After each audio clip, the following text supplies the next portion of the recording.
ሰላምና ጤና ባላችሁበት ቦታ ብዝት ይበልላችሁ። እንዴት አላችሁ የተወደዳችሁ ቤተሰቦቼ? ሁሉ መልካም፣ ሁሉ ሸጋ ነው ወይ? እኔ ጋር አምላክ ይመስገን ሁሉ ድንቅ ነው። ትንሽ ተጠፋፍተናል ለምትጠይቁኝ እውነቴን ነው የምላችሁ። በውስጥ መስመር በአካል ስታገኙኝ ዮናታን እያላችሁ እንደ ወንድማችሁ ኮንሰርን አድርጓችሁ ለምትጸልዩልኝ፣ ለምታበረታቱኝ ሁሉ እጅግ አድርጌ ላመሰግናችሁ እወዳለሁ። በጣም አስደናቂ ቤተሰብ ነው ያለን። በነገራችን ላይ ሰብስክራይብ ያደረጋችሁ ተቀላቀሉን። ታዲያ በዛሬ መርሃ ግብራችን ወገኖቼ በጣም አንገብጋቢ የሆነን አንድ ሀሳብ እናነሳለን ማለት ነው። በጣም ብዙ ሰዎች ኖርማል አድርገው ተቀብለውት ሲያበቁ ህይወታቸው ውስጥ ገብቶ ሎንግ ተርም የሆነ ሜንታልና ስፒሪቹዋል ዲስኦርደር የሚፈጥር ነገር ነው። ያም ደግሞ ሪሌይንግ ወይም ደግሞ ኤአይ ላይ የመንተራስ አባዜ እለዋለሁ ማለት ነው። ኮኔክቲንግ ቱ ወገኖቼ መንፈሳዊነት ማለት ነው። ብዙ መዝሙሮች በኤአይ እየተዘመሩ ነው ያሉት። አሁን በጣም ብዙ ሰዎች የሚያዩዋቸውን ህልሞች የሚያስፈቱት በአርቲፊሻል ኢንተለጀንስ ሆኗል ወገኖቼ። ብዙ ሰው የተሰማውን የተዘበራረቀ ስሜት ተንበርክኮ ከሚጸልይ ይልቅ ወገኖቼ ሳይንበረከክ ስልኩ ላይ አይ አም ፊሊንግ እንደዚህ አይነት ነገር ብሎ ይጽፋል። ያው ኤአይ ያስረዳል ማለት ነው።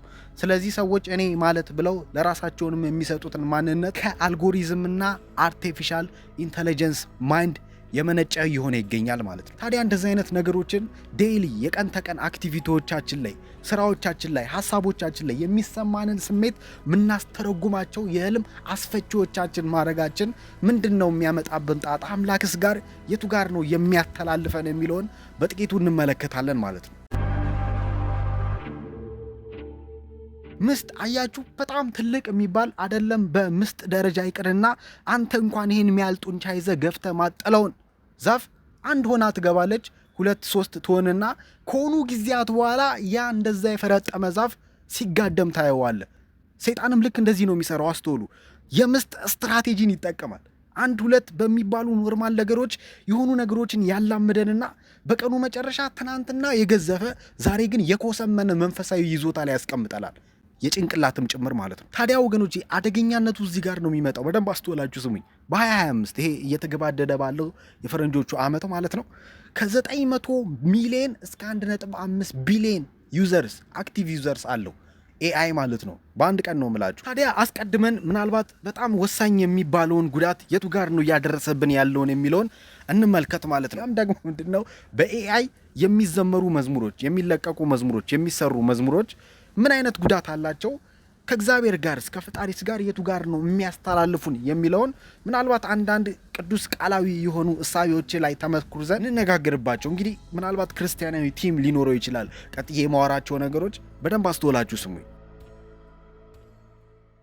አስቀድመን ስለ መንፈሳዊ ዝማሬዎች፣ መንፈሳዊ ሙዚቃዎች በሚለው ውስጥ እንጠቅልላቸውና በኤአይ መሰረታቸው ምን አይነት ጉዳት ነው ያለው የሚለውን እንነጋገር። ከዛ አስቀድመን ደግሞ ወገኖቼ መንፈሳዊ ዝማሬ ራሱ ምን ማለት ነው የሚለውን ነገር መፍታት አለብን አይደል? ምክንያቱም አንድ አይነት ሐሳብ እያሰብን እኔ መዝሙር ስላችሁ እናንተም እኔ ማስበውን እያሰባችሁ እንድሰቡኝ ማለት ነው። መዝሙር ምን አይደለም የሚለውን ጥቂት ነገሮችን እንነጋገር። ታዲያ ወገኖቼ ምናልባት ይቅርታ አድርጉልኝ አንዳንዶቻችሁ ኦፌንድ ካረኳችሁ አሁን ቀጥዬ ስለምናገረው ነገር። እኔ በጣም ብዙ ሰው የሚያያቸው ቫይራል የሚወጡ መንፈሳዊ ስብከቶችንም መዝሙሮችንም መስማት አልችልም በነገራችን ላይ። ቢኮዝ አንድ ነገር አስተውሉ።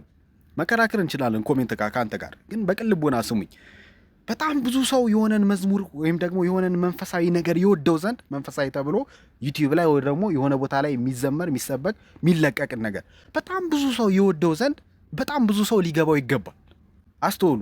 አንድ መዝሙር ዩቲዩብ ላይ 10 ሚሊዮን እይታ ያገኝ ዘንድ 10 ሚሊዮን ሰው ከዛ መዝሙር ጋር ሪዞኔት ማድረግ አለበት፣ መግባባት አለበት ማለት ነው። በጣም በርካታ ሰው ደግሞ ወገኖቼ መሬት ላይ ያለ እውነታ ነው። ይሄ መካከል አያስፈልገንም። ለሚጠቅመን ነገር አይነ ስውር፣ ለማይጠቅመን ነገር ደግሞ ወገኖቼ ላምፓዲና የሆነ አስተሳሰብ ነው ያለን። እንደውም በጣም ብዙዎቻችን እኮ ቶሎ ከገባን በጣም ቶሎ ለማድረግ ከዳዳን የሚያጠፋን የሚገለን ነገር ነው። ታዲያ ወገኖቼ አንተ የምትዘምረው ወር ደግሞ የምትናገረው የምትሰብከው ነገር ብዙ ሰዎች እንዲገባቸውና ሆ ብለው እንዲከተሉ የምትፈልግ ከሆነ የሰው የህይወት መግቢያ በር ጋር የሚቆም ፊት ለፊት ላይ ያለ አንድ ነገር አለ። ምንድነው መሰላችሁ? ስሜት ለብዙዎቻችን ቅርብ፣ ለብዙዎቻችን የህይወታችን መግቢያ በር ጋር የቆመ ነገር ነው። ዛስዋይ ወገኖቼ ብዙ ስሜት ተኮር ነገሮች ብዙ ሰዎችን ይስባሉ። ስለዚህ ዝማሬ፣ መዝሙር፣ መንፈሳዊ ቅኔ ምን አይደለም ኢሞሽናል ኢምፓክት አይደለም። ነሰሰርሊ ነው የምላችሁ። በዋናነት ኢሞሽናል ኢምፓክት አይደለም። ብዙ ቪው አለው ማለት ብዙ ሰው ገብቶታል። ብዙ ሰው የህይወቱ በር ጋር ደግሞ የቆመው ስሜት ነው ብያቸዋለሁ። ስለዚህ ብዙ ሰው እንዲግባባ ከእናንተ ጋር ማንኳኳት ያለብህ የእውቀት በር ሳይሆን የስሜትን በር ነው። ለዛ ነው ወገኖቼ መጽሐፍ የሚያነብ ጥቂት ቲክቶክ የሚጠቀም ብዙ ሰው ያለው ቢኮዝ ቲክቶክ ኢዝ ኦል አባውት ዩር ኢሞሽን አይደል? እውቀት ግን መጽሐፍ ማንበብ ግን ዲሲፕሊን ይጠይቃል። ካንተ የስሜት በር በኋላ ያለውን የእውቀትን የጥልቁ የልብህን በር ማንኳኳት ይፈልጋል። ምን ያህል ውጫችሁ እየገባችሁ እንደሆነ አላቅም ብላችሁ ነገር። ስለዚህ መዝሙር መንፈሳዊ ቅኔ ምን አይደለም ወገኖቼ፣ ስሜት ቀስቃሽ ይሄ ድራግ አይደለም። ቴንክ ዩ ዮኒ ናጨብጠኛው አም ቴሊንግ ዩ። ሌላኛው ወገኖቼ ዝማሬ መንፈሳዊ ቅኔ ምን አይደለም፣ ሙዚቃና የተቀላለጸ ድምፅ ፐርፎርማንስ ወይም ደግሞ ወገኖቼ በጣም ለጆሮ የሚጣፍጥ ነገር አይደለም በዋናነት። ታዲያ መዝሙር ወይም ደግሞ መንፈሳዊ ቅኔ ምንድን ነው የሚለውን መንፈሳዊ ቅኔ መንፈሳዊ መዝሙር ምን ይፈልጋል የሚሉትን ነገሮች ልንገራችሁና ጀስት ጀነራል ያለውን ይህን ሀሳብ ይዘን እንራመድ። አንደኛ ምን ይፈልጋል መዝሙር? ፍቃድ ይፈልጋል። ሁለተኛ ምን ይፈልጋል? መታዘዝ ይፈልጋል። ሶስተኛ ምን ይፈልጋል መሰላችሁ ወገኖቼ? ኮስት ይፈልጋል፣ ዋጋ ይፈልጋል፣ የሆነ የሚከፈል ነገር።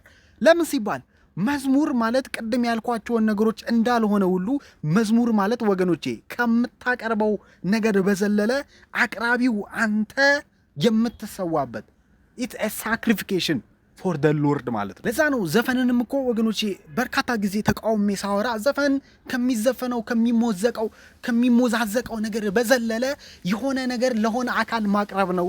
ቢኮዝ ወገኖቼ መዝሙርም ዘፈንም ከኪቦርድና ከጊታር ድምፅ በዘለለ መንፈሳዊ ሳክሪፊኬሽኖች ናቸው ነው እያልኳቸው ያለሁት። ታዲያ ይሄንን ምናልባት በጥቂቱ ከተነጋገርን ያው ሁሉንም ማብራራት ካለብን ፖድካስት ሊሆን ይሆናል ይሄ ቪዲዮ ማለት ነው። ታዲያ መስዋዕት ብለን ስንነጋገር በዋናነት ጭንቅላታችሁ ላይ አንድ ነገር ሊመጣ ይገባል። ምንድነው ከተባለ መስዋዕት ካለ መስዋዕት ተቀባይም አለ ማለት ነው። የመስዋዕቱን ይዘትና ውቅረት የሚወስነው የሚያቀርበው ሰውዬ አይደለም የሚቀበለው አካል እንጂ።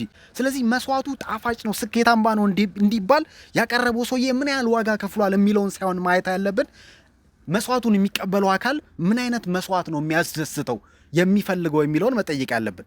መስዋዕት የሚቀበለው አምላክ እግዚአብሔር ሲሆን መስዋዕት የሚያቀርበው ደግሞ አንቺ ነሽ ማለት ነው። ለዛ ነው ወገኖቼ ጎግል አርገ መተ ቻት ጂፒቲ ላይ አዋቅረ መተ እባክህ አትስበከን፣ አክብረው መድረኩን ቢያንስ ማለት አንተ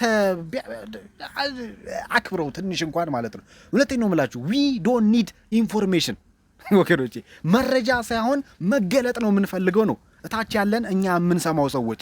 መገለጥ ደግሞ እንዲመጣ ወገኖቼ የሆነ ነገር የሆነ አካል ላይ እንዲንጸባረቅ እኮ ያ የሚንጸባረቅበት አካል የሚመጣለትን ብርሃን የማንጸባረቅ ክህሎት ሊኖረው ይገባል። ልክ እንደዚህ ወገኖቼ የፀሐይ ብርሃን ከሰማይ ሲወርድ መስታወትና ድንጋይ የፀሐዩን ብርሃን ተቀብለው የሚያንጸባርቁበትን የመንጸባረቅ ኃይል የሚወስነው ፍጥረታቸው እንደሆነ መስታወቱ እጅግ ሲያንጸባርቅ ድንጋዩ ደግሞ አርፎበት ምንም እንደማይመስለው እንደዛ ማለት ነው። አያችሁ ወገኖቼ የሳጥናኤል ትልቁ ዓላማ ይሄ እኮ ነው። ዲስትሮይንግ ሂውማንካይንድ፣ የሰውን ልጅ ፍጥረት ማበላሸት ካልቻለ ማኮልሸት። ዛሬ እንግዲህ ያው ስብከትም ከሆነ ልስበካችሁ ስለምወዳችሁ ወገኖቼ አስተውሉ። የሰይጣን ስራ አስቀድሞ ከፍጥረት መጀመሪያ እንዴት እንደነበርና የሆነን ነገር ማስቆም ካልቻለ ነገሩን እንዴት በመበከል እንደሚሰራ ላስረዳችሁ ከቃለ እግዚአብሔር ማለት ነው። በዘፍጥረት መጀመሪያ ላይ ትዝ ይላችኋል አዳምና ሔዋንን ሰይጣን በእባብ ውስጥ ሆኖ አሳታቸው። ታዲያ እግዚአብሔር ዘፍጥረት ምዕራፍ 3 ላይ መጥቶ ፍርድን ሲሰጥ ትመለከቱታላችሁ። ለወንድየው የሆነ ነገር አለው፣ ለሴቲቷ የሆነ ነገር አላት። ከዛ ለእባቡ ምናልባት ከእባብ ጋር ከሰይጣን ጋርም ያወራ ይመስል ለእባቡ ከዚህ በኋላ በደረት እየተሳብክ ትሄዳለህ አለው። እባብ ውስጥ ላለው ለሰይጣን ደግሞ አንድ በጣም ፕሮፌሲ ነገረው ማለት ነው። ትንቢት ፕሮቶ ኢቫንጀሊየም ይሉታል ቴዎሎጂያን ማለት ነው። አስቀድሞ የተነገረ መልካም የምስራች ማለት ነው። ምንድነው ያለው ሲባል ባንተና በሴቲቱ አስተውሉ፣ በዘርህና በዘሯ መካከል ጠላትነትን አደርጋለሁ አለው። ለሰይጣን የተነገረው ይሄን ሰይጣን እግዚአብሔር ምን እያለ እንደሆነ በደንብ ነው ጠንቅቆ የሚያውቀው ወገኖቼ።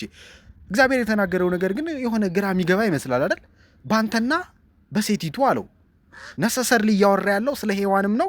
ደግሞ ኋላ ላይ ስለምትመጣውም ስለ ማርያምም ነው። በዘርህና በዘሯ መካከል አለው። ባዮሎጂካሊ ስፒኪንግ ሴት ዘር የላትም። ዘሩ ያለው የት ነው? ወንድ ጋር ነው አይደል? ነገር ግን ሂ ፕሮፌሳይዝ ያለ ምንም የወንድ ዘር ከሴት የሚገኝ አንድ መድኃኒት እንዳለ።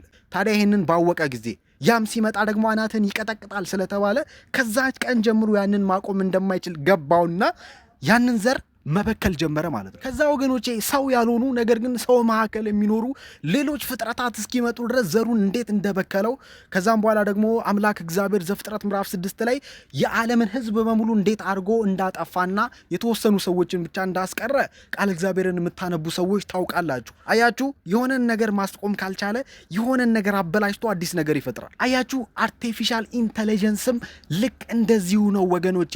በዳቢሎስ ሐሳብ የተጠመዱ ጭንቅላታቸው በጣም አይኪዋቸው ከፍ ያለ የሆኑ ሰዎች የሆነ ድብቅን ዓላማ ይዘው የፈጠሩት ነገር ነው። ዮናታን እንዴ ሁሉን ነገር እንደዚህ ማለት ትንሽ አይከብድም እንዴ? ይጠቅማል እኮ ወገኖቼ። ሲጋራ እንደሚጠቅም ታውቃላችሁ? አምጤልኝ ለጤና የሚጠቅመው የሆነ ነገር አለው። ነገር ግን ነገርየው የሆነች ትንሽ እየጠቅማለችው ማለት ሙሉ ጥቅም ነው ማለት አይደለም። ይህን ነው እየነገርኳችሁ ያለሁት። አንድ ምስጥ ትልቅ ዛፍ ውስጥ ብትገባ ምን ችግር አለው? ያው ከሚበርዳት ምናምን እኮ ብለን መንፈሳዊ ማድረግ እንችላለን። ነገር ግን ትግባ ብለህ ስትጨርስ ስትወድቅ ነው የምናይህና እባክህ አስቀድመን የምንነግርህ ነገር ስማ እና ኤአይ ትጠቀም እያልከኝ ነው ዮናታን? በዋናነት ወገኖቼ በዋናነት ከኤአይ ይልቅ ኢንተለጀንት የሆነ የተሰማም ስሜት ካለ የሆነ ማወቅ የምትፈልገውም ነገር ካለ በስልክህ አማካኝነት ሳይሆን በመንፈሱ አማካኝነት ላንተ የመጸለያ ቦታ ላይ ሊገልጥልህ ፈቃደኛ የሆነ እማታየው ነገር ግን ሪል የሆነ አባት አለ እያልኩ ነው ያለሁት፣ እግዚአብሔር ማለት ነው። በነገራችን ላይ የኔ ዓላማ በቀኑ መጨረሻ ሮጣችሁ ፈጣሪያችሁ ጋር እንድትደርሱ ነው። ሌላ ምንም አይደለም። ሌትስ ባላንስ ኤቭሪቲንግ። አያችሁ፣ ነገሩን አንለጥጠው፣ በዚህም በዛም መሀል ላይ እናምጣውና አያችሁ ዋይዝ እንሁን ነው እያልኳችሁ ያለሁት እንጂ ችግር የለውም እኮ ወገኖቼ። በነገራችን ላይ ሁሉም ነገር ችግር የለውም ብለህ ካሰብክ ማለት ነው። ለዛ ነው ሁሉ ተፈቅዶልኛል ይላል እኮ ቃል እግዚአብሔር። ነገር ግን ይቻላል አይቻልም ወይም ደግሞ ችግር አለው ችግር የለውም ብቻ ሳይሆን ይጠቅመኛል ወይ በዋናነት ደግሞ ከአምላክ ጋር ባለ ሪሌሽንሽፕ እንጂ የሆነ ከጸሎት የሚያርቀ የሆነ መንፈሳዊ አድቫይሶችን ሲክ ለማድረግ መንፈሳዊ አባቶችን ከህይወት የሚያስወጣ ቤተ ክርስቲያንና ቤተ እምነትን ጸል አድርጎ እቤት ብቻህን ራስህና ቻትጂፒቲ ከስልክ ጋር ከሆነ መዝሙሮች ጋር ከሆነ ብቻህን የሚያደርግ መንፈስ አቦ አይጠቅምህም። አቦ አያችሁ፣ ነገርን በአግባብና በስርዓቱ ማድረግ የቃል እግዚአብሔር መሰረታዊ አስተምሮ ነው። በኤአይ መዝሙርን እያዘመራችሁ ምንወዳቸውን መዝሙሮች አታበላሹብን። እኛ የተለየ ቮካልና ሃርመኒ የሚሰራ ድምፅ አይደለም ሲክ እያደረግን ያለ ነው። የድሮ ነገር ናፍቆናል አንዳንዶቻችን። ድሮ የነበረው መንፈሳዊነት ይሄ በማያምር በተሰባበረ ሙዚቃ መሳሪያ እንኳን በሌለው ድምፃቸው በማያምር ሰዎች የተዘመረ ነገር ግን ሲሰማ ልብ ላይ ይሰካ ዘንድ እንኳን እስኪመስል ድረስ ወገኖቼ የሆነ ጎትቶ ከሆነ ካለበት ጨለማ ያወጣ ዘንድ አቅም ያለው ይመስል ያንን መንፈሳዊነት ሲክ የምናደርግ ብዙ ሰዎች አለን። መተህ አሁን ዓለማዊነትን ከመንፈሳዊነት ጋር በማሰባጠር ችግር የለውም በሚል ምስጣዊ አስተሳሰብ የብዙዎችን የጸሎት ጓዳ የብዙዎችን መንፈሳዊነት ይዘቱን አንቀይጠውም ነው። እናውራው ከተባለ ወገኖቼ ሰዓታት ሊቆጠሩ ይችላሉ። ነገር ግን ካወራሁት ከነዚህ ከጥቂት ደቂቃዎች ውስጥ ምናልባት ረዥም ከሆነም አላቅም የሆነ ነገር ያገኘ ሰው አለ ብዬ አስባለሁ። ባላችሁበት ቦታ በጸሎታችሁ አስቡኝ። በቀጣይ ቪዲዮ እንገናኛለን። ቻው።